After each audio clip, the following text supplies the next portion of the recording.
to the Fantasy Footballers Dynasty Podcast with Borg, Betz, and a baller.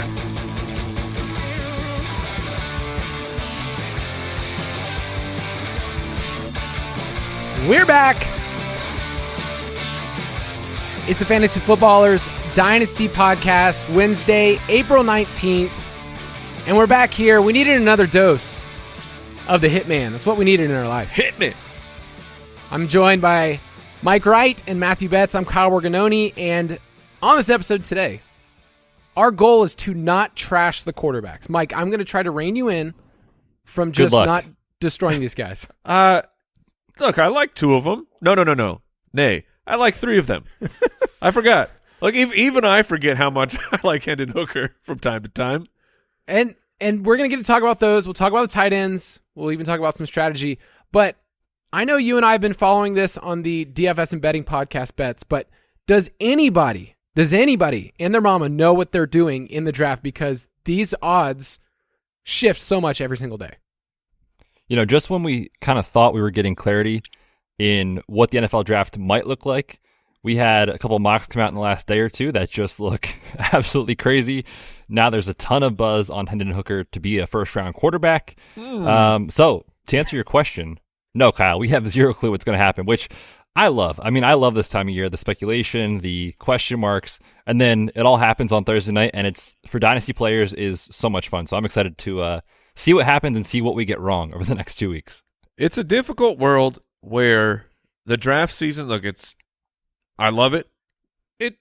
By now you're like, okay, let's go, please. Let's get into the NFL draft. The draft season now starts to feel a little bit long, and I think we've reached the point now of the mocks. We got to get those clicks, boys. Where not us, because we don't put articles out of like, here's our NFL mock of what's going to happen.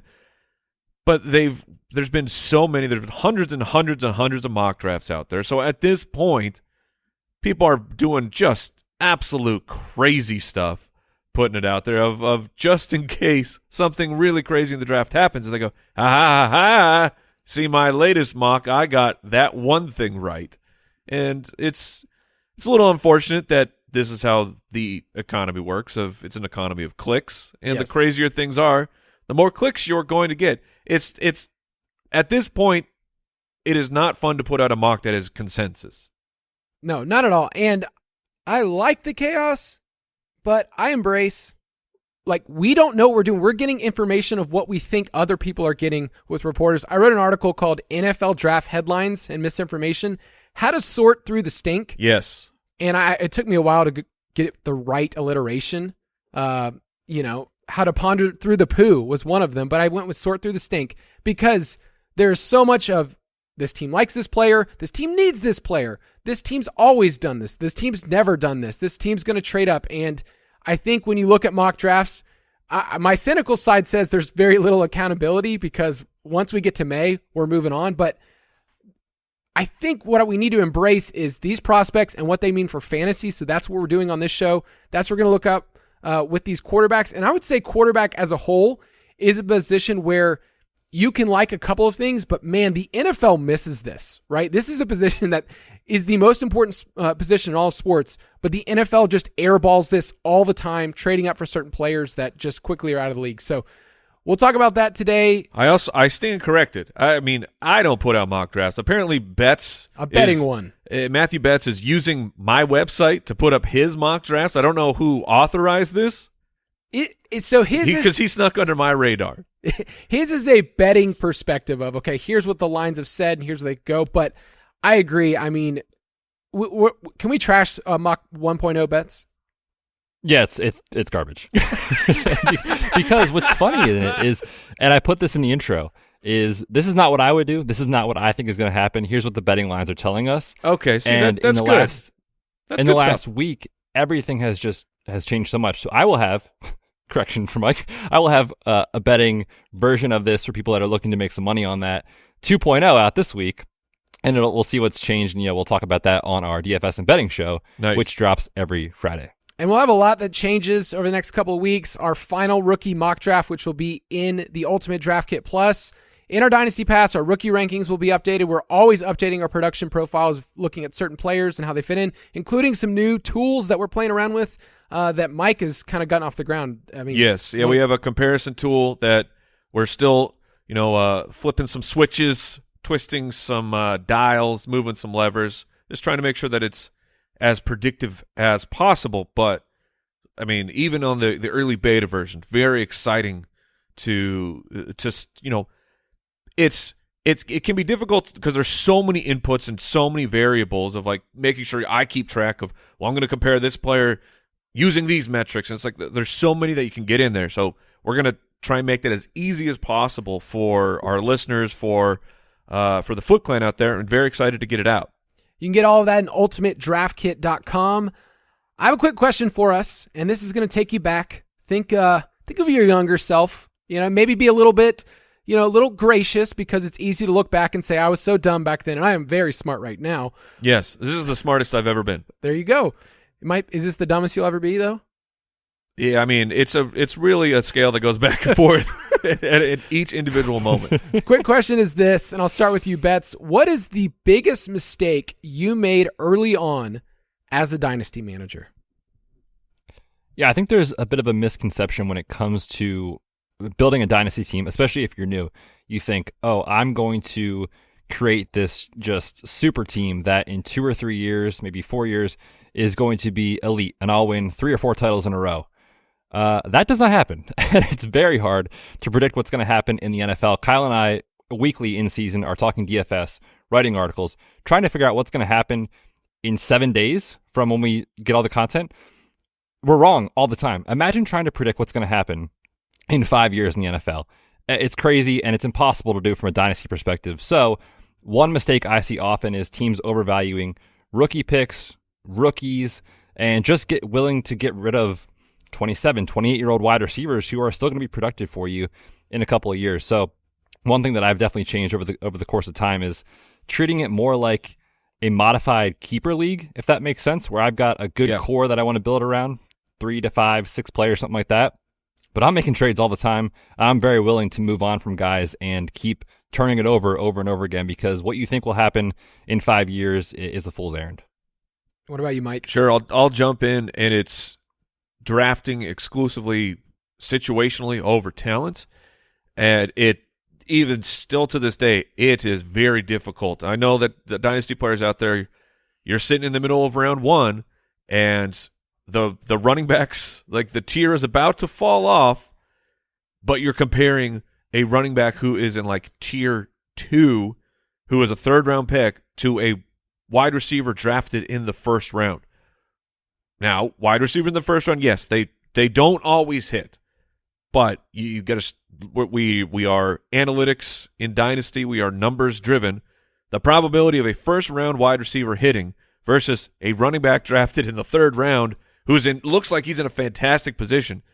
The probability still remains with that wide receiver, and situations change. I've brought up my Royce Freeman over DJ Moore many times, because Royce Freeman went to the Denver Broncos. He looked like he was the starting running back, so the situation was great. And then, you know what? The situation changed a month later because Phillip Lindsay was an undrafted player who came in, stole the show. The coaching staff liked him more, which that is so important for a running back. Running backs, you make sure that the coaches like you. This is a pro tip. We have told our listeners out there, don't become running backs in the NFL. Don't let your children play the running back position, because you don't make the money, you get your body beat up. But if you're going to do it, make sure that the coaches like you. This is just a life tip. It's not just about what can you do on the field. Yeah, bring that person some coffee, be polite. Just make sure that they like you so that you can actually get on the field. But then meanwhile, the talent of these wide receivers, that remains steady. The situation around every single player in the NFL is always constantly evolving. So it is a much better bet to go on the talent. Certainly, situation will beat out talent occasionally, but it's the probability of chasing the numbers of saying, I know that this will work more often than it won't. And it's still difficult because when it doesn't work out, and you're kicking yourself up. Oh, I knew it. I knew that running back in the perfect situation was going to be great, and I knew that this wide receiver was on a crap team, and they're going to be a bum now. Just hold on, take a breath, because that situation could resolve itself literally in a month, or maybe even by next year. I found the data that I found in my looking back at rookie drafts. That's so true. That's like the number one thing from rookie drafts is we too easily look at the situation and say, I know what this is right now. Sky Moore, anybody? Sky Moore over Jahan Dotson? In a league, I was looking back at a rookie draft, and Sky Moore went ahead of Chris Olave. Oh, my good Lord. I know. And Jahan Dotson last year dropped to the second round in a lot of rookie. Because the situation, the situation is so bad. The Manders stink. You already have Terry McLaurin. He was a first-round wide receiver for a reason, and he showed you this year. Right. All right, I'll give a quick one here. It's just the classic sunk cost fallacy. I invested this pick in a startup draft, and therefore that's what this player is in my mind forever. He was my second-round pick, or he was my first-round pick. So, Mike, there's a little league called Dino Junior. Yes. That I'm in with you. Yeah. You guys have done okay recently. I want to... Very okay for the past 3 years, yes. Champ. So I played Dynasty, 9-10 years now, but this was a startup draft we did in 2018, Mike. I want to read you my first couple of picks. You ready? Yes. Also, if you want to join me and just light something on fire, that's essentially what I did. Here's my startup picks. Juju Smith-Schuster, Melvin Gordon, Kerryon Johnson, oh man, AJ Green, Cortland Sutton, and then the one after this is OJ Howard. What would you tell me, based on that startup draft, how bad my team was? I mean, you probably had some years of production, like Melvin Gordon back in 2018. Was he still on the Chargers back then? He was still a Charger. Okay, so he had a year. Betz, I asked you this question. I didn't even tell you this was my team. I just said, here were the startup picks. How did this team do? What'd you say? I looked at it. I laughed a few times first, then responded to Kyle and said, you must be awful. And he said, no, in fact, I've been pretty good, actually. What if I told you, Mike, that this team won the championship that first year? I would actually believe that, because 2018, these players were, they were all right. Yeah, but long term... Was Green still on the Bengals? Still on the Bengals. Okay. And somehow this trash heap, and my quarterbacks have been terrible, has turned into a playoff contender 4 or 5 years. I've been the runner-up.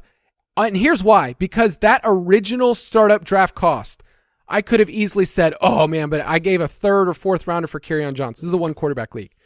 Instead, I took that cost out after the first year and just said, I'm willing to move on and not just associate that's what it is. So I've gotten to make trades with this team, and I learned over time that it's not just selling them for 50 cents on the dollar. I think some people swing to the other side. Like, I need to trade everything if things aren't going great. It's just making shrewd decisions, but not assigning that original. So one of those deals was getting Josh Allen and Stephon Diggs early on. There you go. So there's some good things there. If you want more of our tips, in the Ultimate Draft Kit Plus, we have 10 Ballers Dynasty tips that Mike gets to add in there. So you can get that at ultimatedraftkit.com. But we are here, boys, to talk about quarterbacks. Quarterbacks. This is the position that I've been excited to talk about. This is what I love scouting. Andy asked me this the other day on the Footcast of what position do I enjoy scouting the most? It's quarterback position. Interesting. Because I think people see the physical tools. They see the Zach Wilson throws at the combine, the Will Levis, whatever he's posted online, and we'll talk about him in a second. But I like some stuff online. The dude, lots of stuff. The dude is thirsty for some online stuff. Anyway, but I like asking the question of what am I not seeing, and how is this going to translate to the NFL? So, in our Ultimate Draft Kit Plus in the Dynasty Pass, we look at what a quarterback won in college. What are the measurements we look at? So we're looking at like 6'2 and a half, 220 pounds, and then do they have a breakout age of 20 where they post their first QBR season of 50 plus? Those are the statistical things. But I want to start with you, Betz. What do you look for on film when you are scouting the quarterback position? Yeah, and it's kind of tough to do, right? I mean, let's just get that out of the way first. The NFL gets it wrong all the time. So dynasty players are going to get it wrong quite often as well. And, what I point that to is it's so tough to identify which guys actually will translate from college to the pros effectively. But when we look at, what generally it works and goes from college to the pros, I'm looking at good decision making, good pocket awareness, and mobility in and out of the pocket. And I don't mean Lamar Jackson, Anthony Richardson rushing ability. I mean, can they operate when the play breaks down? Because if they can't do that in college, the guys they're facing in the NFL are better, they're faster, they're stronger. So it's probably not going to work out too well in that position. I'm a little weary of these toolsy quarterbacks, quote unquote. Yes, every now and then you get Josh Allen, and it's incredible, and he's your dynasty quarterback one. Every once ever. Yes, exactly. And a lot of the times you get Zach Wilson, right, who's making these incredible rollout throws against air at a pro day, and people fall all over themselves in the NFL. They take him second overall.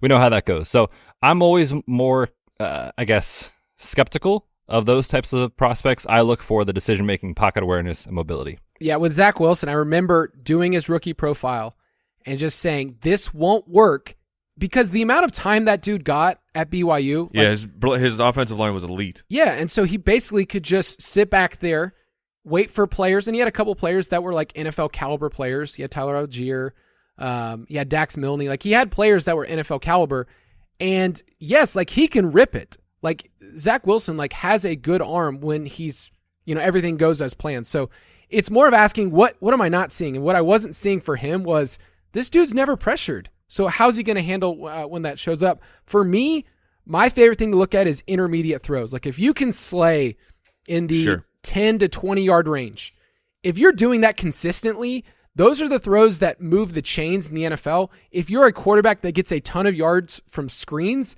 that scares me because those are manufactured and those are kind of gimmicky. And then I'll just say, like, if a player can work through their progressions, they're not just a first read only player. I am super impressed by that.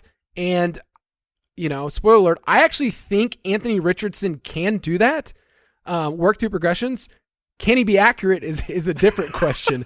So I know accuracy is a big thing for you, Mike. Yeah, that's the first thing I look for is an accurate quarterback, because I know NFL teams, they think they can fix anybody, which I want my coaches to be confident of. I can take a guy who has the tools and fix it, because if a player doesn't have the tools, like if you don't have the arm strength, that's not happening. You aren't going to train your way into having an elite arm strength if you just don't have it. And in the NFL, if you can't rip an out, like a 10-yard out, and it's just getting picked off, maybe you're not going to be a successful quarterback for very long. I mean, I love looking at the rushing upside, of course, because I look through fantasy. But I want quick decisions. I want a quarterback throwing a player open if possible. I want, and when I'm looking at those things, I'm thinking, can this quarterback maintain a job in the NFL? Because if I'm investing in a quarterback, Superflex, you're using your top picks. You are bypassing some elite prospects. Like, this is an interesting year because Bijan Robinson is already, basically the running back one, it seems like, in Dynasty rankings, which is a little bit absurd. But he does seem like a can't-miss prospect.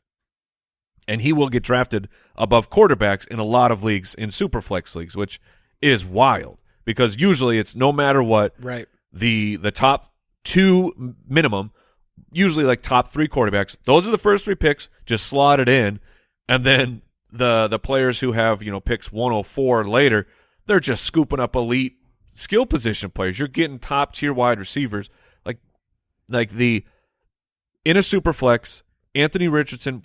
You'll see him drafted in front of Smith and Jigba a lot. Right. And that's just like, that hurts my heart because I think that Smith and Jigba is going to be great. I don't know if he'll be a true wide receiver one, but I think he'll, at worst, will be a top-tier wide receiver two. And I don't think Anthony Richardson's going to make it to his second contract, unless things change drastically, which Josh Allen has broken things for everybody. Because when you think about Josh Allen, you think about Josh Allen right now. Go remember what Josh Allen was for the first 2 years in the league. It was awful. It was just his accuracy. I remember watching him in the preseason, and his very first pass was just, I think it was wide open Cole Beasley. He hit the turf like 3 yards in front of Cole Beasley, and I laughed out loud. I'm like, here we go. And yes, he turned it around. But quarterback after quarterback after quarterback do not turn it around. The Arizona Cardinals, that's my team.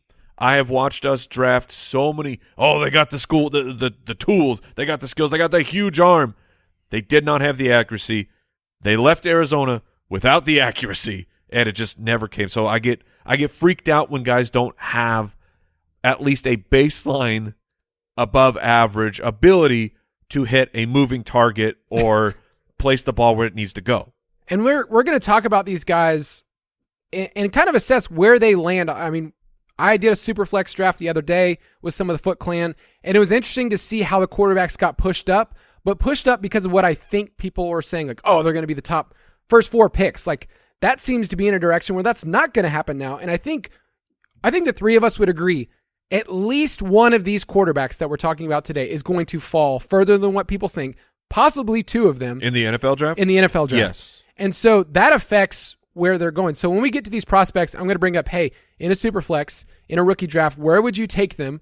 And I think Bijan went 1 in the draft I did the other day. I think it's totally fine to take Bijan if you want a high floor.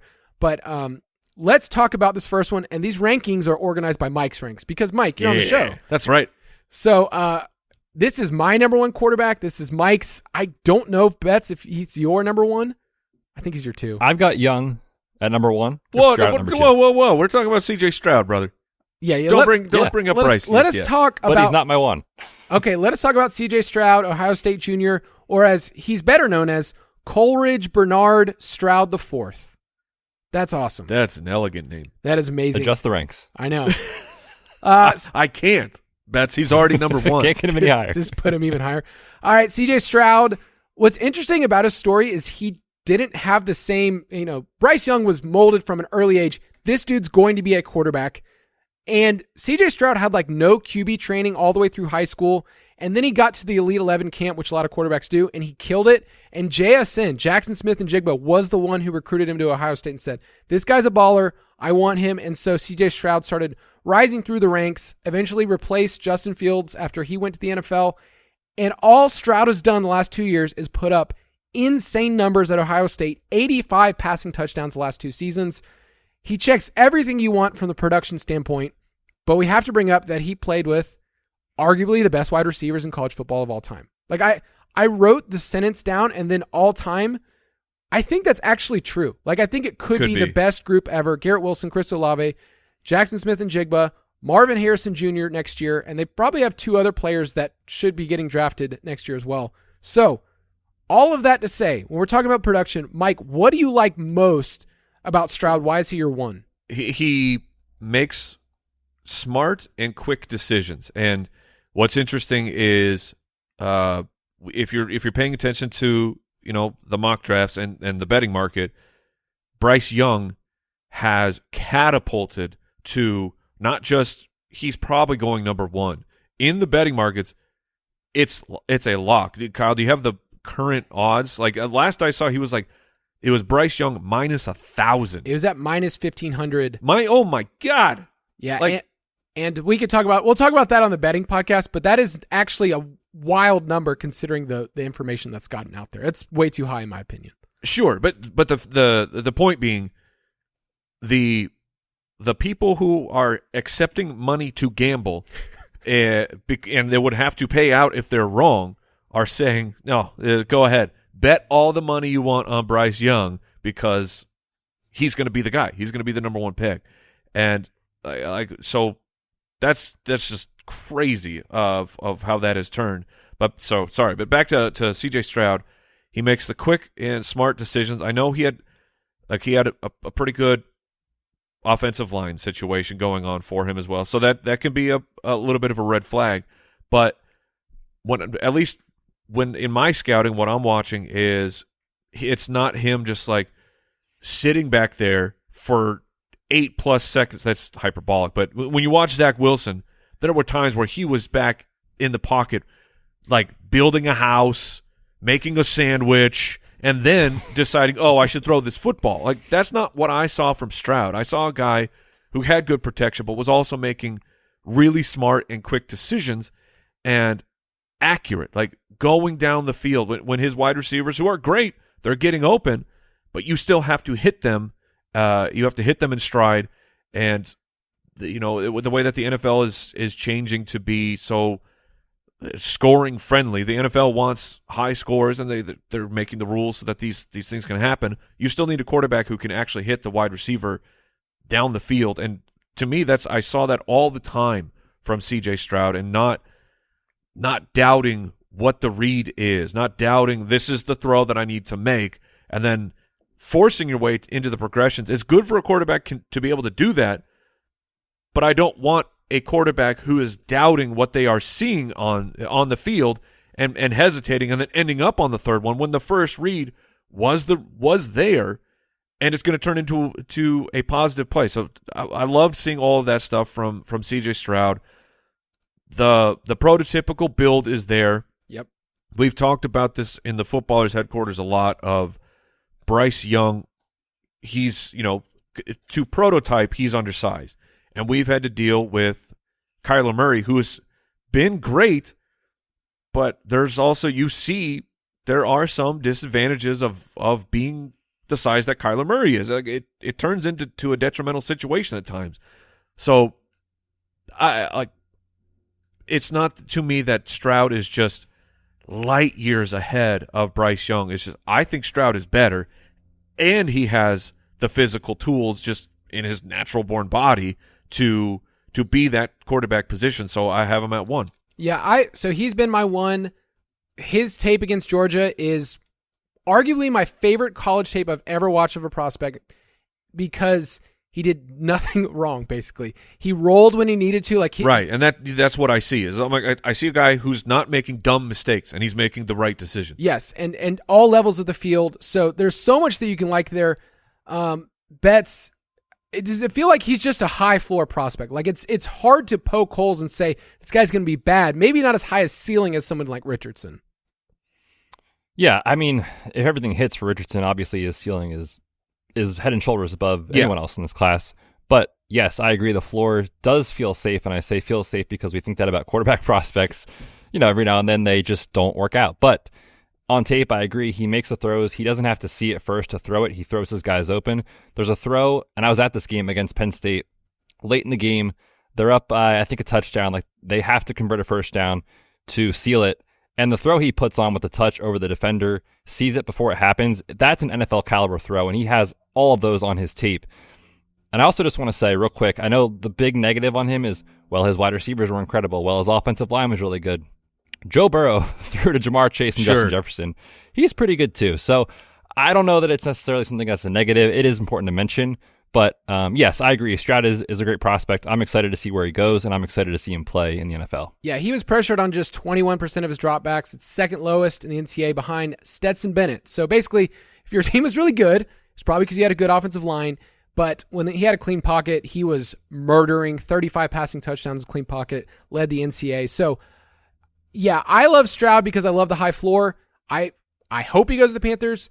Maybe he goes to Texans. If he went to the Colts, I think it's a better situation with Shane Steichen, so we won't kind of go there too much. But let me ask you this: because you guys are bigger college guys than I am.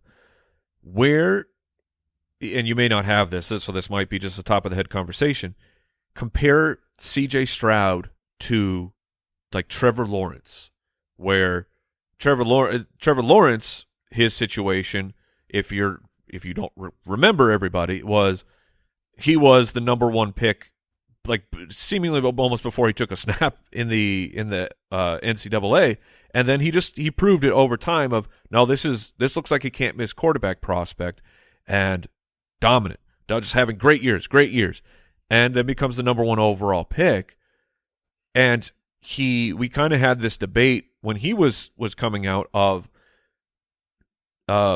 Lawrence versus Trey Lance. Because like Trey Lance was the raw quarterback, but had the rushing floor, and you see that turn into, well, that's better for fantasy football. There's definitely parallels to me of Stroud versus Anthony Richardson. But Trevor Lawrence, to me, despite looking like a can't-miss prospect, it was, can this guy turn into a top-tier fantasy quarterback? And to me, it was I don't know. I don't know. That's why in my rookie draft, I took Trey Lance over Lawrence because I saw enough from Trey Lance and his situation. Right. Going to the San Francisco 49ers certainly helped me be more confident in him. But so where are you comparing Stroud and his fantasy possibilities to Trevor Lawrence? Yeah, I'll just say Stroud's range of outcomes doesn't feel that wide to me. Like in terms of like, I think you can get for a median outcome of him a 5 to 7 year start in the NFL, you get 2 to 3 kind of top 10 quarterback seasons. I think that's kind of his median. I think his high end is like a Joe Burrow type where like he's a distributor. He can run way more than people give him credit. Watch that Georgia game. But I think you know what you're going to get with Stroud. He's kind of been a slow burn from high school all the way through, but did everything he was asked to do and just can slay in the intermediate. So that's what I care about. Like, can he hit these throws in rhythm? Is he smart with his decisions? So I think that he's a safe prospect where Bryce Young, we'll talk about in a second, like the decision-making stuff is off the charts. I can't always like put that in my spreadsheets. Like it just doesn't work. Oh, now I remember I had fallen off my point earlier. The kind of the talk of the NFL draft now is, boys, are you hearing about the S2 cognitive test? Yes. So it's so hot right now. It is super hot right now. I mean, I guess this thing has kind of been around for a while, but somehow the public is now just being let in on this tip because we've always known about the Wonderlic test, but that is, I feel like that's kind of been thrown in the garbage now for a few years. So the S2, maybe teams are leaning on it more and more as, you know, analytics. We get our tendrils inside of the NFL and we start changing these football guys into be like, no, there's probably something to these numbers. But allegedly, Stroud did poorly on this test. Meanwhile, some other quarterbacks did really well. And you're like, so the comparison that's happening right now is, well, Brock Purdy last year crushed this test, and then you saw Brock Purdy as the last pick in the draft, but get on the field, and you're like, oh, maybe Brock Purdy is actually a franchise quarterback, and the NFL just missed. So Betz, how are you weighing this new information we're getting on this test that Stroud apparently did not do well in? Yeah, so the test basically is like a processing sort of thing, and I don't know the specifics of it, but basically the idea is like there's, you know, tests that help you are designed to look at how you react to certain things quickly, and it's very quick, rapid decisions, so you can't really like think about it and then make an answer. It's boom on the fly. When you think about NFL, so the 9 points. In your face. Sorry to cut you off, Betz, but the 9 points. No, you're good. I'm seeing from this is an article from Pro Football Network. We have perception speed, search efficiency, tracking capacity, visual learning, instinctive learning, decision complexity, distraction control, impulse control, and improvisation. Yeah. So again, kind of what I've looked at with this and how I'm thinking about it is if a guy scores poorly on it and it matches how they play, I'm a little worried about it. Meaning if on tape I saw CJ Stroud just freak out and panic whenever things weren't absolutely perfect and then he scored terribly, I'd say maybe that's just kind of who he is and he's going to take time to get it. And I know that against pressure he wasn't as great, obviously, from clean pocket, but I still saw plenty of instances watching him play where he's able to, like Kyle said in that Georgia game, understand things are breaking down, roll out, make the correct read, and make the throw. So I put a little stock into it. I mean, it's not anything that's, you know, to take to the bank. But one guy that scored incredibly well on it, which we're going to talk about here in a minute, is Bryce Young. All right, let's take a quick break. We'll get right back. Dynasty players, if you are looking for the best Dynasty information for fantasy football, you've got to get the Ultimate Draft Kit Plus. We have all the startup rankings, all the rookie rankings, super flex rankings are coming. Everything that you need if you want to look at the prospects, the rookies, the veterans, we have details on everything. It is a proven tool to help you win in fantasy football. Whether you're doing a startup draft or you've been in a league for a long time, there is great information for you. You got to check it out at ultimatedraftkit.com. That's the UDK Plus at ultimatedraftkit.com. All right, we're back. It's Bryce Young, who everybody and their mamas probably talked about. Bryce Young is like a You leave my mom out of this. Does she like Bryce Young? She's a big fan. My mom doesn't know who it is. Put it this way, Bryce Young is like He's a messianic figure because he's been talked about since he was a baby boy. Mater Dei High School, it's where Amon-Ra went. Your boy Matt Barkley, Matt Leinart. Like, it's a big deal high school in terms of, recruits, NFL players. He was a 5-star. Are you going to name like any good quarterbacks though? No, just Matts. Just a couple of Matts that went there. Won the Heisman 2021. And if you watch Alabama football, which you should, and my family does, my sister went there, Thanks for that tidbit, yeah, Kyle. He just always makes the right decision. And it's incredible to the point where you go, there's something that needs to go wrong here. But for Alabama and in the SEC, there's just something where this guy processes the field differently than everyone else. I know, Betz, that's your number one thing that you look at. And he's the elite playmaker that NFL teams want. You're just getting in a bite-sized package where this dude, 204 pounds, he's going to be the lightest quarterback drafted in the first round since 2000 and the second shortest. So putting those two things together, Russell Wilson, Drew Brees are going to be the main comps that show up for people stylistically. But for fantasy, is this going to translate right away, or is it going to be a little frustrating, Betz, right off the beginning on a bad team? I was going to say, he's very likely to go to a bad team. So it might be a little frustrating if you're thinking you're getting a quarterback one that you plug into your lineup every week. Certainly, I think that's probably the absolute best case scenario. But I think that we're going to see him come in. He's going to start a bunch of games. He's going to learn how to be an NFL pro. And like you said, thinking about him, he's been the projected number one quarterback in the class, going to be the 1.01 likely for years. People have thought that about Bryce Young. They thought that about Trevor Lawrence too. And you kind of have these guys that are brought up to be the top prospect in the class, and it doesn't always work out, but sometimes that's a good signal of talent. And, again, the height, the weight, those are the big concerns. If he was 6 foot, if he was 6'1", there would be zero questions asked by anyone. He'd be the first pick in the draft 10 out of 10 times by every NFL franchise that's there. So I'm willing to, I think, embrace a little bit more risk with the outlier height and weight that he has because his film is so good. He can make all the throws. And like you said, Kyle, I mean, his pocket awareness, his pocket mobility, the way he manipulates the offensive line in the pocket is incredible. Alabama's offensive line was not elite this last year like it normally is. And when things broke down, he didn't freak out and panic. He was able to stay calm, make the right throw. So that to me is what I look for, like you said. And, he's got some of the best tools in that aspect of his game of anyone in the class. Mike, is there anything that you saw, Stroud's your one, Stroud's my one, but is there a clear tier break between Bryce Young and then the rest of these dudes? The rest of the quarterbacks? Yes. Yeah, oh my goodness, it's massive. Big time. Big tier. Like, the argument of Stroud versus Young, I think some will prefer Stroud, some will prefer Young. It remains to be seen here what the NFL thinks of these quarterbacks, but, I mean, I'm old enough to remember when NFL mock drafts were very, very confident that Malik Willis was going to be a first-round pick, like, up to the moment the NFL draft started. And where did he fall? The 5th? No, he was third. Third? Was it third? It felt like the 20th. Yep. Okay, well, there you go. It felt when someone's supposed to go in the first round and then they fall to the third, that feels like they've fallen to the 5th. But the NFL, every team had a chance to take Malik Willis. Multiple times they had the chance, and they said, no, you NFL mock draft people are dumb. We don't want Malik Willis. I'm not saying Anthony Richardson is him, but I'm saying let's cool the jets of Anthony Richardson. Are we moving on to Richardson, or are we still talking Bryce Young? I want to throw this last thing out with Bryce Young because, let's say he goes to the Panthers. That's the betting favorite right now. That situation, the wide receiver room, is not great.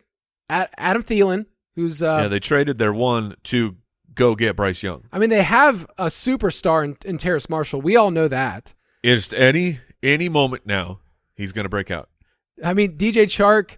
I mean, the weapons aren't, we would say, great by any means for fantasy. Miles Sanders. So, in year one, what would you say Young's ceiling is, and just just first year for fantasy? Can he be a top 12 quarterback? I feel like that's way outside of where I'm. Okay, no, it's not possible. It will be interesting to see how the draft unfolds, but it's like the quarterback that goes to, which it could be Stroud, but then there's all these weird rumors of, well, Stroud has the same agent as Deshaun Watson, and the Texans want nothing to do with that. which that is insane to me. Absolutely insanity that if an NFL team has done their evaluations, they go, CJ Stroud is a true franchise quarterback. Yeah, but I don't like his agent. So we're not gonna mess with that. We're gonna bypass a franchise quarterback because I don't like working with that agent. That is absolutely craziness. But I bring up that situation because the Texans then have another very high draft pick, and they're frequently mocked now to have Stroud and then get Jackson Smith and Jigba, which puts CJ Stroud in a much better situation to start than Bryce Young would be in. Yes. Let's talk about Anthony Richardson because right now Jason has him as his number one fantasy quarterback because of the rushing upside in the Superflex draft that I did with the Foot Clan. He went at the 102, so he went ahead of Stroud Young. Right now, I don't mind that, but the piece of information we're going to get is how far does he fall? Is he going to start right away? Anthony Richardson, local boy from Gainesville, Florida. He was the number one QB in the state. And if you really want to have some fun, which I did the other day, you can watch his senior season on Netflix, QB1 Beyond the Lights. No big deal. Interesting. So Richardson is a project no matter who you talk to. We need to realize that he enrolled at Florida early in January 2020, and then something happened all around the world in March 2020. So his introduction to Florida was a little stunted. He played behind Kyle Trask, Jason's favorite player, and Emory Jones. So looking at Richardson, it's easy to say, like, okay, why did he not start right away? Well, he was a project quarterback. But 13 starts, that's it. That's all we have to go off of. He went 6 and 7. That's not great. That's not something that we like. We do like having the best combine performance of all time. So how are you weighing that, Betz, of here's the metrics that obviously we love, and then I know Mike will get into his film in just a second, but you could literally have so many different evaluations, depends on who you talk to, says they need to draft this guy at the 101. Like the Panthers need to take him to, hey, this guy, we don't even have a first-round grade in the NFL. Yeah, and this is the difficult part about trying to project what he can be and what maybe he will be in the NFL is anyone who thinks they're confident in what he might be, I mean, I would take the opposite, right? I mean, we just don't know because the range of outcomes is massive. That said, the best case scenario is he turns into a Cam Newton type of scorer for fantasy, which, hey, if you're swinging for the fences in your rookie draft, I totally get it. And you hope he lands the starting job one day. You hope he starts for your roster for 6, 7, 8 years. That'd be incredible. That's the best case scenario. And if he does, and he can develop as a passer, which that's the main concern, throw in the rushing. I mean, he has, in the best absolute scenario, quarterback 1 overall yearly scoring in his range of outcomes. Is it likely? Probably not, but it's certainly possible. And I don't think there's really anyone else in this class that can give you that range of outcomes, which is why the fantasy community is so enamored with Anthony Richardson. That said, the tape is not great, and I'll let Mike talk about that a little bit more as a passer. He's just like, here's the thing. In the NFL, they're becoming more and more comfortable with these mobile guys who can give you the dual threat ability. They can run and they can pass. But every quarterback has to be able to pass, and you have to be able to pass accurately. And just watch Richardson. See if you ever hit a point where he strings together like 3 great passes in a row, because it doesn't happen. You'll see 2 horrifically bad passes, and then you'll see a ball, you go, holy crap, that's a professional quarterback throwing the ball. I can't wait to see what's next. And then, zoom, the ball goes like 5 yards over the wide receiver's head for the next 2 concurrent passes. And you're like, so much has to be fixed. 53%, that's what he completed. That's the amount of passes that you completed. If you're completing 53% of your passes in the NFL, you aren't starting in the NFL. You're not even close to starting. And this is in college. These are not up against a defense full of professional football players. You're playing a couple professional football players on the defensive side of the ball.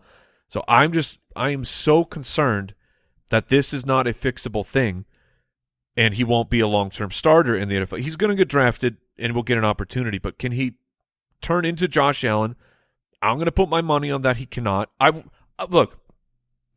I would love it. This is not me hoping things go wrong for Anthony Richardson. This is my projection for how I'm going to play Dynasty and fantasy football. I would love nothing more for him to come in, make me look like a fool, and be the next Josh Allen, because that would be great. The more great fantasy quarterbacks we have in the NFL, the better fantasy football is, the better the NFL is. But looking at the numbers, so we have 2,500 passing yards and 17 touchdowns. And here's the more concerning thing for me, is you have 654 rushing yards for Anthony Richardson. That's what he logged. And now rushing yards in college can be kind of weird because they count sacks against your rushing yards. But Betz, you throw out the name Cam Newton, right? Cam Newton, very raw prospect. He had basically had the one season, 2,800 passing yards. That's not great. 30 passing touchdowns to add with almost 1,500 rushing yards. Trey Lance had his season against weaker competition, but 28 touchdowns, no interceptions, and he had 1,100 rushing yards. Lamar Jackson, 1,500 rushing yards, 1,600 rushing yards to go along with 3,500 plus passing yards and a great touchdown to interception ratio. Richardson's numbers are not these players, and that's who he gets comped to. But he wasn't those guys on the field, and not even he wasn't kind of close. He's so far away production-wise from those other quarterbacks who, well, Trey Lance notwithstanding, we don't know yet is he good or not. The NFL, maybe he's good. But he's not these other guys. He's not Cam. Sure, size, speed, athleticism. He's close to Cam Newton. Production-wise, he's not even close. Yeah, his production profile, and I got to highlight him. I did a full article, look through all his film, and we kind of came separately to the conclusion of, like, I don't think that the equation that everyone's saying is, like, combine plus what I think he can be is going to equal success because, like Mike mentioned, like, the completion rate and sailing balls high was pretty normal. And I went through his game logs, and then I went back and watched the film. He crumbled in the fourth quarter, by the way. Like, it was just... That's not great. It was horrendous. Go watch the Florida State game. His completion percentage on 17 pass attempts in the fourth quarter was 17%. Like, it was really, really bad. So those are things he has to overcome. Is a team going to give him those goal line runs where he gets 7-8 rushing touchdowns? Maybe. I think that there's enough there. My comp is Vince Young, who could run the ball, had terrible completion percentage, won the Rookie of the Year, and within 3 or 4 years did not have a starting job at all. So I think that's kind of more tempered than where people are saying, like, oh, he's Cam Newton or he's Justin Fields. Like, he's not the accomplished passer that those guys were. So Richardson right now, even in a Superflex, Mike, if you don't believe, is he worth a top 5 pick in Superflex? Yes. Having said all the negative comments, assuming the NFL takes him with, a top 5 pick, because the rumors of the Cardinals trading down, allegedly 6 teams have talked to the Cardinals to move up. We don't know if that's actually happened. We don't know if that's for Mr. Back Muscles, Will Levis, who we're going to talk about. We don't know if it's for Anthony Richardson. I don't think it is. Like, I don't think anyone's going to move up to 3 to get him. The Colts at 4, that's a prime situation to take one of the quarterbacks.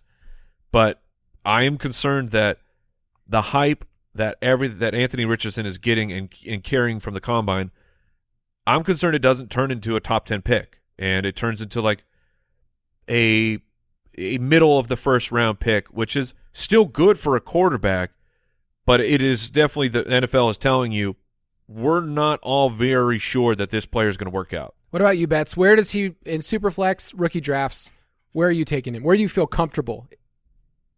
Yeah, I mean, I certainly would take the guys we talked about earlier, Bryce Young and CJ Stroud above him. Personally, I understand if someone else wants to shoot for the ceiling, but I would take those 2 guys, and I would also take Bijan and likely JSN above him. Yeah, I think Jason would feel a little different. Maybe you'd split the difference. But if you want to shoot for the moon, he's a fun player. Yes. He's a fun player. I think Mike's saying he's rooting for him, but just based on the odds, you're not probably going to get a Josh Allen. And I'm with Betz that if he hits, then it will be you drafted him way too low. No, you could if he hits in a Superflex league, the 101 is too low for what Anthony Richardson would become for your team. But oh man, I I don't see the path. So here's another player. This is Mike's rankings. He has him at 4. I will bet against this player, so I'll go That's on the fine. negative. It's Hendon That's Hooker, the redshirt senior out of Tennessee. He was a 4-star recruit. You are an ageist. I am. I can't stand people that are older than 25. They're all, yeah, dude is old. He'll be 26 probably when he takes his first reps as a starter. He's older than Justin Herbert and Jalen Hurts. He was in the same high school recruiting class as Tua, who's now entering his 4th year in the NFL. So it's definitely something you have to look at and take his numbers in context. When he transferred from Virginia Tech to Tennessee, something clicked. The offense, Josh Heupel, the coach, like, it's a really cool story, and I think his skill set can translate to the NFL, but my brain doesn't work when I go through the comps and I look at any quarterback that was drafted age 24 or older. He's going to be 25. That's just a giant red flag that I like betting against because it's just not a great list at all. I will say the deep balls are pretty, Mike. Yeah, they are. I mean, like, he throws a good ball. I think he's smooth in his release. I like all of that. Tennessee was a really fun offense if you got to watch them last 2 years. So the high-end comp is Geno Smith for me, which is good. Which is like, what is the quarterback 6 or something this past year? How many years did it take him to get there? Yeah, well, hey, look. He was drafted in the second Don't worry round. about of the that, NFL. Kyle. Yeah. And who drafted him? The Jets did. Yeah. Okay. The Jets are. They don't know what they're getting better, but they have historically have not known what they were doing. All right, so I'll jump in here. He's your boy. Because he's my boy, and look, even though Hendon Hooker is my guy, I understand that the odds are against him. The fact that he is this old is it's a gigantic red flag. It was who was it? Brandon Whedon, is that the right name? That's the old man Whedon, 28. The guy, well, okay, so older. So, but that didn't really work out. And the fact that it would take so long for Hendon Hooker to really get things going, I get it. I get the odds are against him. And I get that you guys kind of mentioned this last year a little bit, that the offense for Tennessee is gimmicky to some people. I've heard the phrase Looney Tunes thrown out about it. Just not good things, not complimentary things to say about the offense, at least in terms of translating into the NFL. And a lot like Baylor is brought up in the same type of breath of they had a gimmicky offense. Robert Griffin was going to work. Like, yes. Now, Hendon Hooker is not athletically Robert Griffin. Robert Griffin was going to work if the Shanahans didn't destroy his knee, forcing him back out into a game without an ACL and only to have it just get fully obliterated. So my personal opinion of watching Griffin's rookie year was this dude was going to work out. He was going to ball. He was going to be a franchise quarterback. But then they made some really stupid decisions and they broke his body. So I think that Hendon Hooker can translate. The reasons too is this, what I talked about CJ Stroud of he makes good decisions. The deep ball it's truly an elite ball where he's playing with some really good wide receivers, but we're not going to take that away from a quarterback. And he makes the good decisions. Good decisions in a gimmicky offense. Maybe that's a knock against him. But when I see a guy who's smart, poised, a touchdown to interception ratio, which is ridiculous. Of the past 2 years, we have 31-3, 27-2. That's a guy who's making really good decisions and throwing an accurate pass. So I'm in on Hendon Hooker being a late first-round pick and then being someone that I want to draft in single quarterback. I'll draft him in the third round and be super happy to sit and wait. Yeah, the injury I think is the concern. Yeah, and he tore an ACL, which we didn't even mention. No, but I'll let Betz do that since he knows those things way better than us. But teams seem to have a top 50 grade on him as just an overall prospect, so that's at least something that we can kind of bring in the mix of like, okay, normally we just say this guy's done, we're not going to think about him. But what do you know about the ACL recovery? Yeah, it was in November when it happened, so you're looking at for this year, unlikely to be available and there as a starter, especially considering he's going to be working in slowly this whole offseason. So I'd be shocked if he's the week one starter for whatever NFL team he goes to. But from a fantasy perspective, we tend to see less of a drop in production for quarterbacks coming off this injury than we do running backs, wide receivers, and tight ends. So it's something to consider in his profile. I don't think it's anything, though, that should, if you're into him, you shouldn't take him off your board because of it. All right, real quick. If he goes in late first round, early second, is he a first round super flex pick? He's fringe right now on the ones that I've done where he's going back of the first, depending on if someone likes him, or early second. I would say probably early second, and because it's going to be someone like Detroit, or somebody trades back into the first round, and like Detroit with those guys and getting to sit a year, let Jared Goff play out the year, and then put Hendon Hooker in 2 years with Jameson and Amon-Ra and then whatever else they do, like that would be really exciting.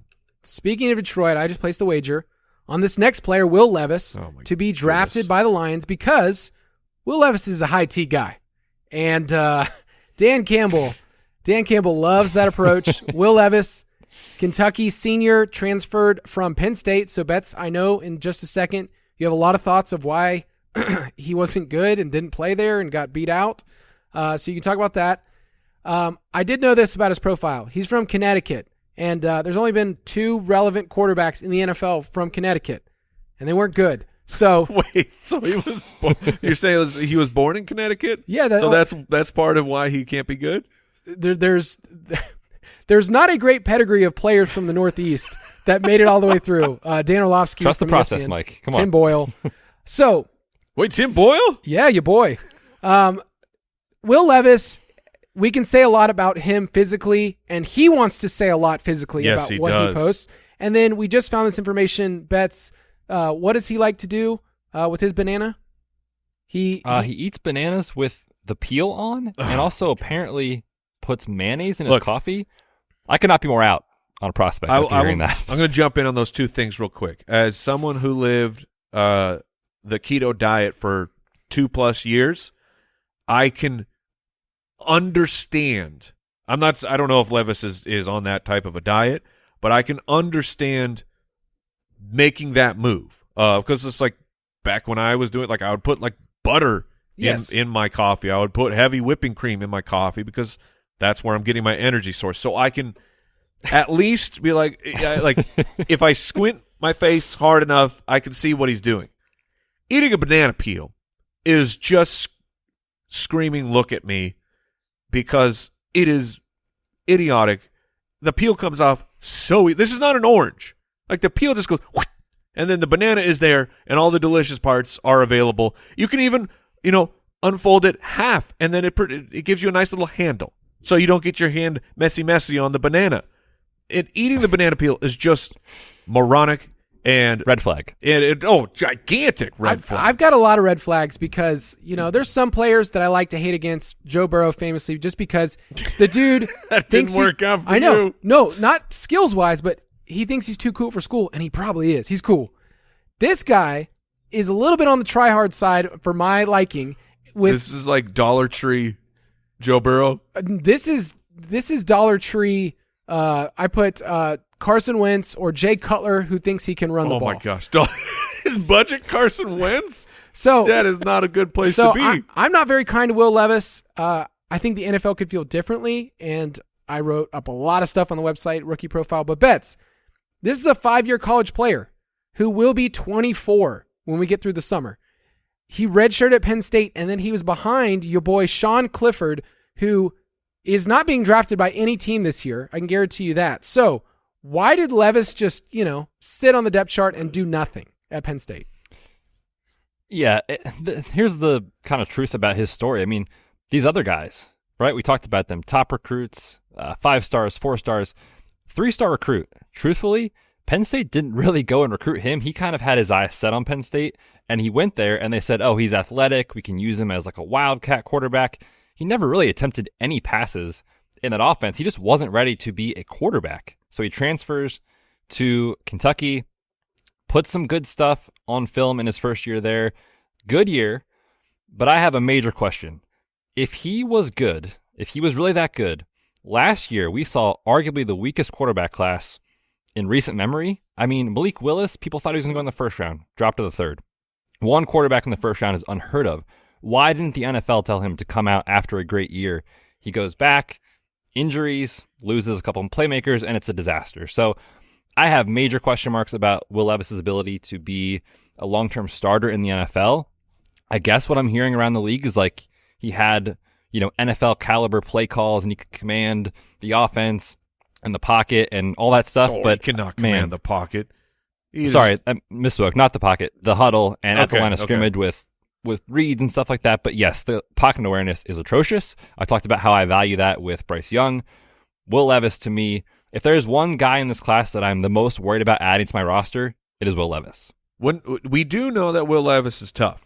Yes. Because he allows himself to just get explosivoed by cornerbacks, by defensive ends, by nose tackles. Every single player on the field is getting a free run at Will Levis, and I don't at the rate at which it happened, I'm not sure it was he just didn't see the defender coming because it happened way too much. I think it was high T of like, I'm going to show you what I'm made of. I'm going to let this defensive player just run full speed, hit me, and then I'm going to get back up and show you just my true toughness. Look at my muscles. His film is fun to watch because there's some moments. He had 4 rushing touchdowns against Louisville, and he did one of those Josh Allen leaps. That's cool. That's also going to get you killed if you try to do that over and over again. I'll say this, he can make throws down the field, but when I watched their film, especially in 2021 when it was much better, my biggest takeaway was, man, Wan'Dale Robinson was really good for that team. That was my bigger takeaway. They changed offensive coordinators, and it didn't go so well in 2022 with Rich Scangarello, who, man, that dude's had 10 jobs in the last 13 years, and he was really bad at his job this past year.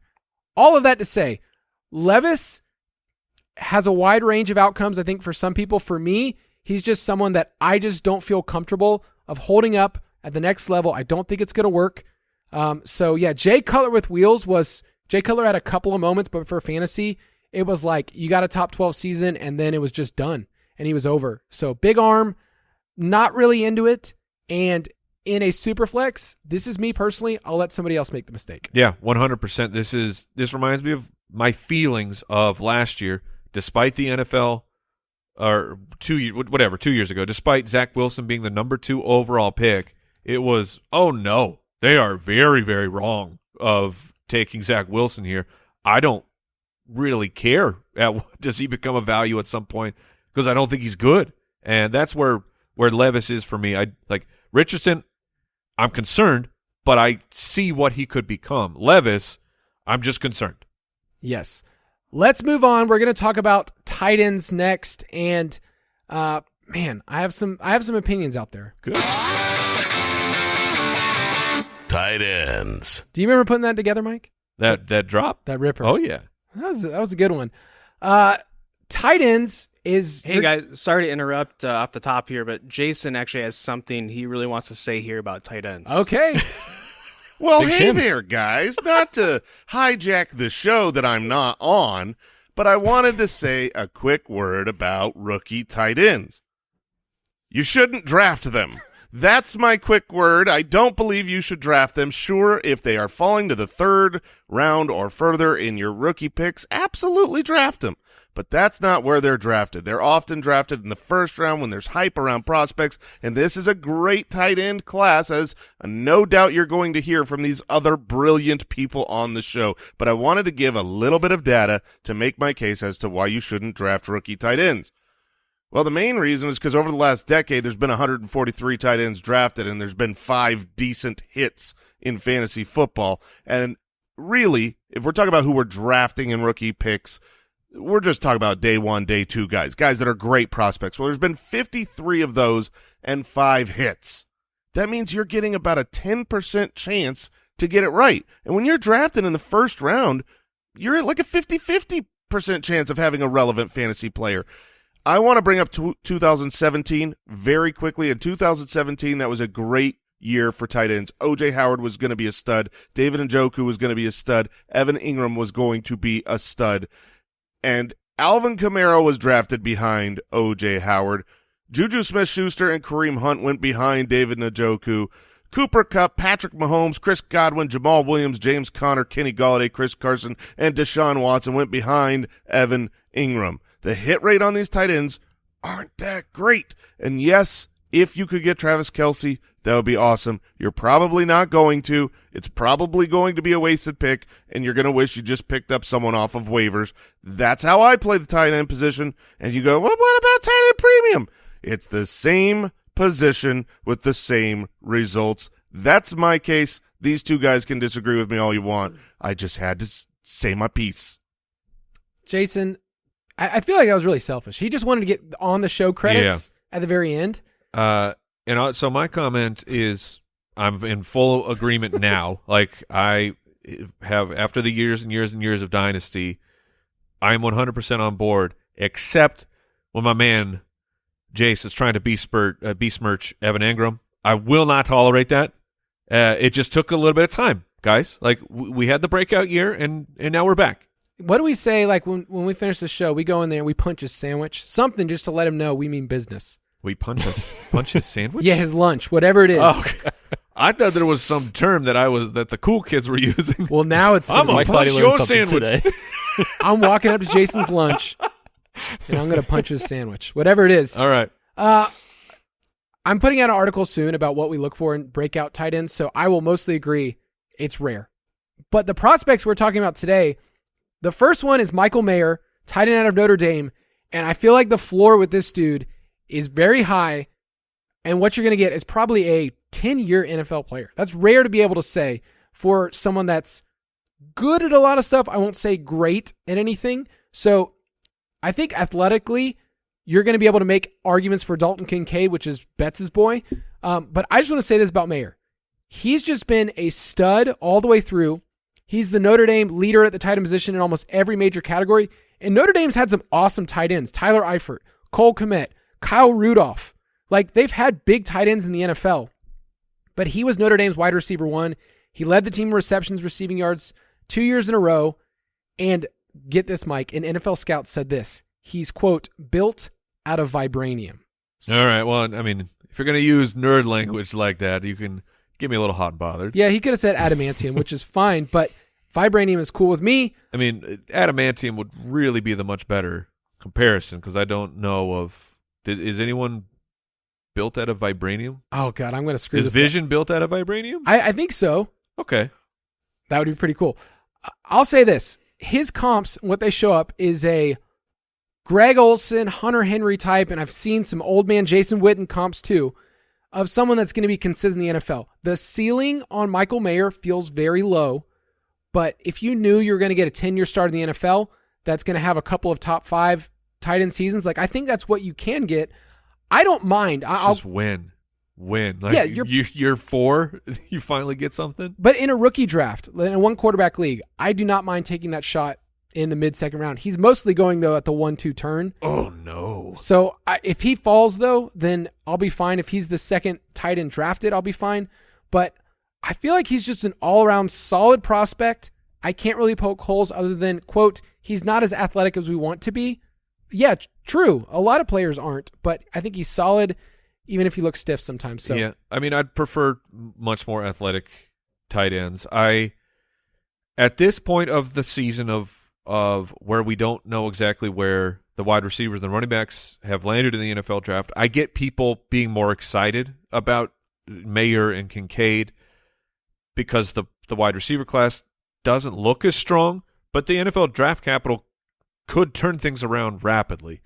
Michael Mayer, my biggest note on him, guys, are you familiar with the movie Happy Gilmore? Oh, yes. Come on. I'm just making sure. So there's the scene, Shooter McGavin at the end steals the jacket, and then Happy's former boss is chasing after him, and it's just this he's this big monster of a man, and he has this super awkward run. That's Michael Mayer to me. He's just out there lumbering around. I know he's getting open and making catches, but it looks like a struggle. Every step that this guy takes on the field looks like it is.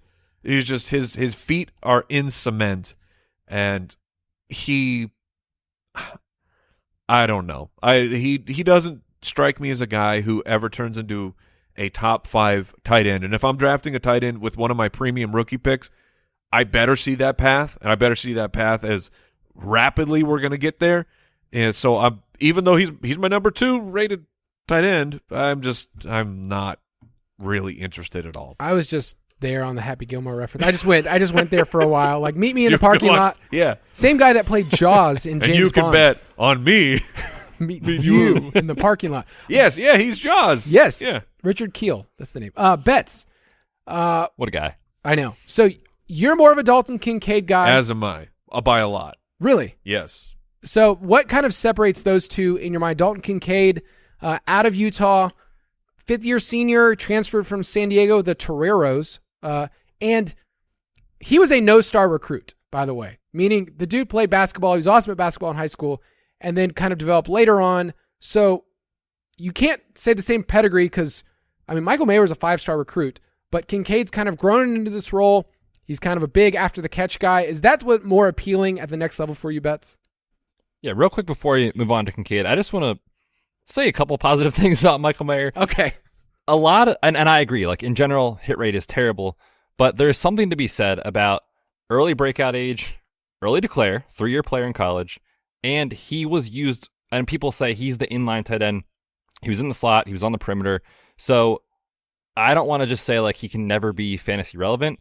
I agree, it might take time, and maybe like what I do for tight ends in Dynasty for rookies is like we scout these guys, we're excited about them, but I usually let someone else draft them and then say like, okay, remind me in 2 years when they're on their second contract or about to be on their second contract, trade for him on the cheap, stuff like that. So I like Michael Mayer as a prospect, but I prefer Dalton Kincaid for the fact that he basically plays as what we look for in fantasy.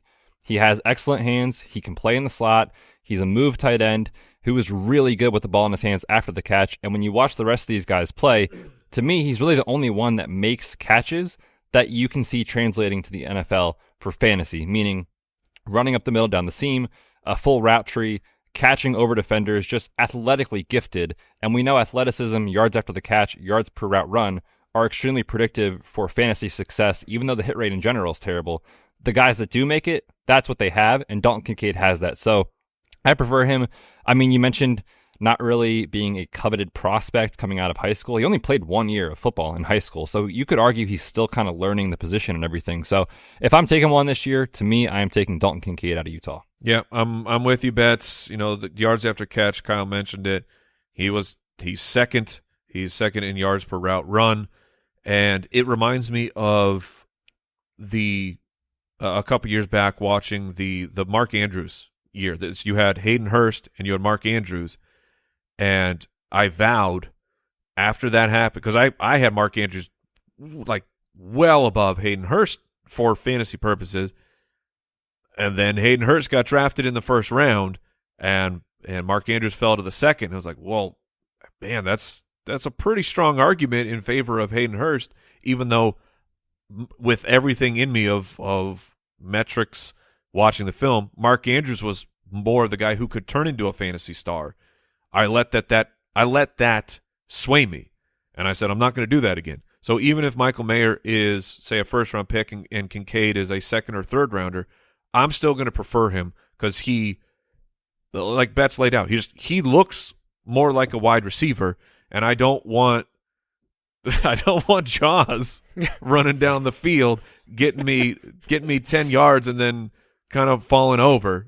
So big on the Kincaid side of this class. Yeah, Kincaid was just a visit with the Packers, who are 16th overall. So I think he's going to get some first-round buzz. I think he might go ahead of Mayer. The comps that we had were like Dalton Schultz, Zach Ertz on the high end. I found this one super fun. Dennis Pitta, who was a really fun player for a hot second. Yeah. So I got this question. I want to add this in here from Derek on Twitter. How do these first two rookies, who I think we would both say are a tier above, how do they compare to Trey McBride? Who would you rather have in a dynasty league? Oh, interesting. I liked Kincaid's film more than Trey McBride. But for a guy to already be 1 year into the NFL, getting some reps, had that one game that was a really impressive game for a rookie tight end. and has opportunity because Zach Ertz's knee was destroyed on top of him already being 100% washed for the NFL. So I think that I lean the McBride side. Betz? Yeah, it's tough. I mean, we shouldn't be surprised if none of these guys work out, truthfully, but I think I prefer Kincaid out of all of them, and then I would say probably McBride after that. All right, just a couple more tight ends I'll hit. Darnell Washington, who we have in our notes, Gigantor 2.0. This dude is massive. Out of Georgia, junior, 5-star recruit out of Las Vegas. In high school, get this, as a high school freshman, he was 6'4", 228. He's been a tank. That's just not fair. He's been huge. But here's what we have to say about, besides this physical traits, like he was never the top tight end on his own team. Brock Bowers won the Mackey Award, and if you watch Georgia football, like he was the guy that they went to. Washington, 3 touchdowns total in college is alarming. His breakout age does not exist. We're still waiting. We're still waiting on that to happen. It'll happen next year. But at 4.64, based on his height and weight, like a 96 percentile speed score, he's a physical freak, and we're seeing him, mocked in the first round a lot. I've seen a lot of Cincinnati Bengals, the Chargers, like teams that are really fun for fantasy that I would be like, okay, then I would listen. From a prospect evaluation standpoint and not commanding targets, that is alarming to me. And his route tree is pretty limited. But, I mean, when you're 6'7", you just throw it up. The Mo Alley Cox. You don't need a route tree. Jelani you are Woods, the tree. You just stand and they will throw it to you. So any quick thoughts on him? Because it's like the comps are really hard when you start getting to big players like, the O.J. Howard, Jelani Woods on the high end. Martellus Bennett, who had some awesome years in the NFL, who was way more productive in college. So Washington is one of those players, like, you can't use his college production at all. Right. So do you guys have any quick thoughts? I mean, he skyrocketed up draft boards, I think, because of the combine. It was a very Anthony Richardson breakout. Like, if Richardson hadn't done what he did, Darnell Washington probably would have been the talk of fantasy nerds across the nation of like, holy crap, did you see what this giant guy did running a 4.64? So that's very, very troubling that it's all athletic measurables. This is a wait and see approach for me. I'm letting the NFL tell me what they think of him. This tight end class it's whatever. Washington is my number 3 guy, but I don't have like a huge conviction of like I'm all in. I'm getting him in every second round. I don't feel that way at all. Betz, if he goes in the first round, late first round, early second, where would you feel comfortable in a rookie draft? I mean, we already talked about the concerns about the position and being concerned that Michael Mayer may not work out. I mean, I would bet on Michael Mayer working out more for fantasy than I would this guy who barely caught passes. So I see him as a guy who likely is going to help an NFL team more than our fantasy lineups. A guy that any week, if he does become a guy that we can put in our starting lineups, you're like, sweet, 25 yards and a touchdown. Hope he gets an end zone target. So he feels like a dead spot in rookie drafts where, like, if I miss on him, I'm not going to be upset at all. But for pure intimidation purposes, like there's got to be an NFL team that says, I just want this guy just so we can show up at the coin toss and bring him out there just so like Monstars style we can just bully everyone. Right. Because, I mean, he's huge. I will remind you the Monstars did not win. True. And they took the talent. Both times. Yeah, of the NBA players. So, all right, quick tight ends I want to mention. Luke Musgrave out of Oregon State is getting some steam as a late first-round pick. I think he's another move tight end that I like. We'll just have to wait on draft capital. Sam Laporta out of Iowa, another guy that's probably going to be a day 2 pick. And then Zach Kuhns is a project out of Old Dominion, but he did go to Penn State, Betz. So do you have a soft spot for him? I mean, he was mostly just a special teamer at Penn State, so he had to play behind the Muth. So obviously he couldn't get Luth behind the Muth. No, made him transfer. No one can. But yeah. But of these 3 guys, I think I actually would prefer taking Sam Laporta over Darnell Washington if I'm talking rookie picks. Like Laporta, I mean, has some plays on tape where you're like, oh, that guy can move with the ball in his hands. Darnell Washington just runs in a straight line, man. There's like no lateral agility. So you think about tight end I mean, Iowa produces a ton of tight ends that know how to play. So I think he's an interesting sleeper. Maybe you get him in the back of the second, third round of your rookie draft, and there's no risk associated with it. He's a guy I'd take over Washington. You can get all of our tight ends in the Ultimate Draft Kit Plus, including our production profiles. But we got one more segment.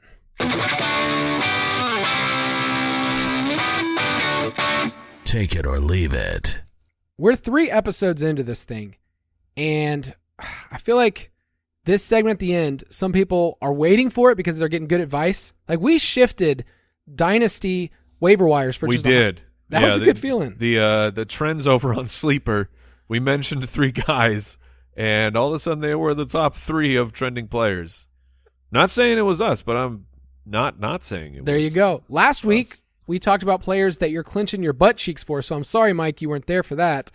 I'm always clinching. I want us to end this episode with a dart throw. This is a player that we didn't mention on the last 3 episodes, talking about running backs, wide receivers, quarterbacks, tight end. Just a player that you want to make sure, hey, I need to say this name so I can sleep at night because I like this player, or at least I think they're intriguing. And I think we would all say the draft capital is ultimately going to dictate Of course. that. So, Mike, who's a player you want to throw out? All right, I'll jump in, and like I said, Betz and Borg are far more college guys, so I'm playing catch up. I'm doing the what do NFL scouts think of these players? Where are other like-minded dynasty players? How are they feeling about the incoming rookies? And then doing a deeper dive, into just hardcore statistics and nothing much else about the player.